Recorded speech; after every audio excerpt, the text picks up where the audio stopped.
Renungan si Leo. Senin 8 Mei 2023. Hari Minggu Paskah kelima. Pembacaan dari Injil Yohanes bab 14 ayat 21 sampai dengan 26. Inilah Injil suci menurut Yohanes. Dimuliakanlah Tuhan. Siapa yang memegang perintah-perintahku dan melakukannya, dialah yang mengasihi aku.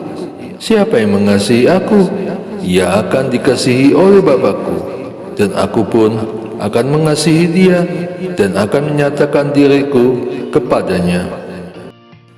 Yudas yang bukan Iskariot berkata kepadanya, Tuhan, apakah sebabnya engkau hendak menyatakan dirimu kepada kami dan bukan kepada dunia?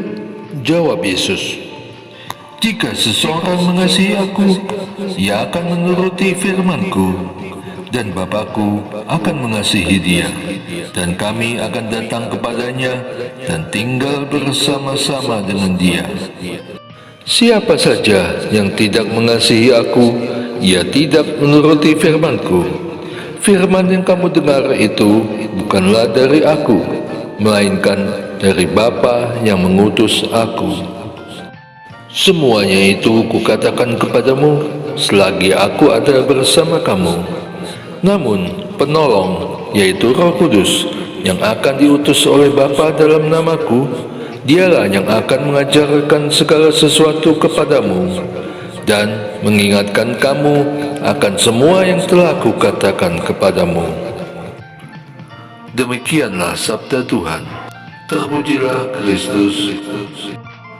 Mengasihi. Siapa yang memegang perintah-perintahku dan melakukannya, dialah yang mengasihi aku. Siapa yang mengasihi aku, ia akan dikasihi oleh Bapa-Ku, dan aku pun akan mengasihi dia dan akan menyatakan diriku kepadanya. Yohanes 14 ayat 21.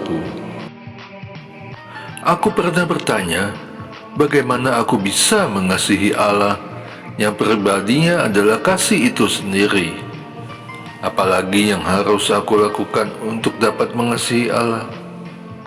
Pertanyaanku terjawab ketika membaca ayat ini. Jika aku ingin mengasihi Allah, tidak perlu susah mencari tahu bagaimana caranya. Aku cukup memegang perintahnya dan melakukan apa yang Ia kehendaki. Semudah itukah aku melakukan kehendaknya? Tentu tidak. Aku perlu menerima rahmat pertolongan yang menyertai kehendak dan rencananya. Jika aku tidak mau menerima rahmat itu, pasti aku akan sulit untuk melakukan kehendaknya yang selalu berdasarkan pada tindakan-tindakan ilahi, bukan duniawi. Dan Sang Penolong, yaitu Roh Kudus yang diutus oleh Bapa, dialah yang akan menolongku untuk menerima rahmat itu dan melakukan perintahnya. Bagaimana aku dapat mengasihi Allah saja sudah memerlukan rahmat ilahi?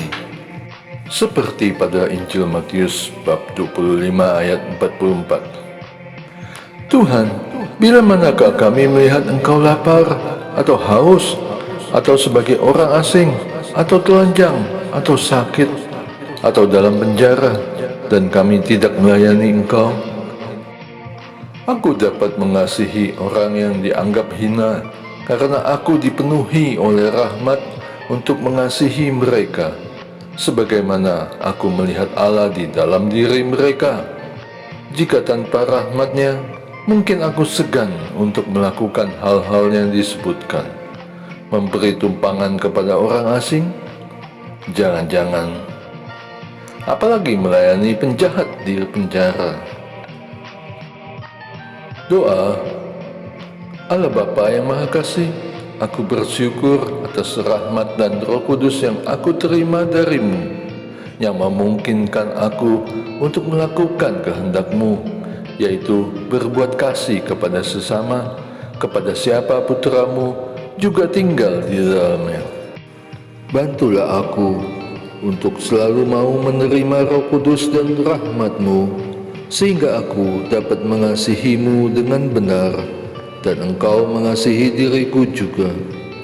Dengan pengantaran Yesus Kristus, Tuhan dan pengantaraku, yang hidup dan berkuasa bersama Dikau dan Roh Kudus, sekarang dan sampai selama-lamanya.